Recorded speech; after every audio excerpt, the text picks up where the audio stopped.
ଭବାନୀ ଦାସ କେବଳ ବିଜେପିର ସାମାନ୍ୟ କର୍ମଚାରୀ ନୁହଁ, ଏଇ କର୍ମୀ ନୁହଁ, ସେ ବଡ଼ ବଡ଼ ପଦବୀରେ ବି ରହିସାରିଛନ୍ତି ଏବଂ ସମସ୍ତ ନେତା ନେତ୍ରୀମାନଙ୍କର ନିଜ ଲୋକ ହେଇକି ରହିଛନ୍ତି। ସେ କ୍ଷେତ୍ରରେ ସିଏ ନକଲି ଡାକ୍ତର ହେଇକି ଏତେ ଦିନ ପର୍ଯ୍ୟନ୍ତ କାମ କରୁଛନ୍ତି, ତାର କୌଣସି ଅତାପତା ବି ନଥିଲା। ତା ସହିତ ଆଜି ଯେଉଁ ଦୁଷ୍କର୍ମ କଥା ଆପଣ ଗତକାଲି ହେଲା, ପୁଣି ନାବାଳିକ ସାଙ୍ଗରେ ଅତ୍ୟନ୍ତ ଘୃଣ୍ୟ, ଅତ୍ୟନ୍ତ ଚିନ୍ତାଜନକ ଏବଂ ଦଣ୍ଡନୀୟ ଅପରାଧ।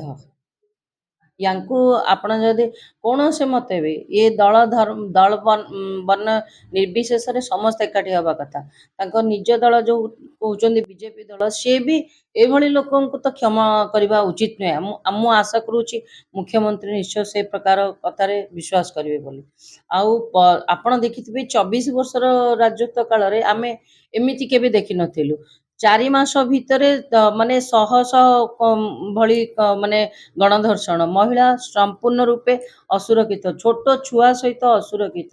ଏ ଅସୁରକ୍ଷିତ ସମାଜର ଆମେ କେମିତି ବର୍ତ୍ତିବୁ, ବର୍ତ୍ତମାନ ଆମକୁ ଚିନ୍ତା ଘାରିଲାଣି। ଏବଂ ସେ କ୍ଷେତ୍ରରେ ବିଜେଡି ନିହାତି ଭାବେ ଲୋକମାନଙ୍କ ସାଙ୍ଗରେ ଅଛି, ମହିଳାମାନଙ୍କ ସାଙ୍ଗରେ ଅଛି।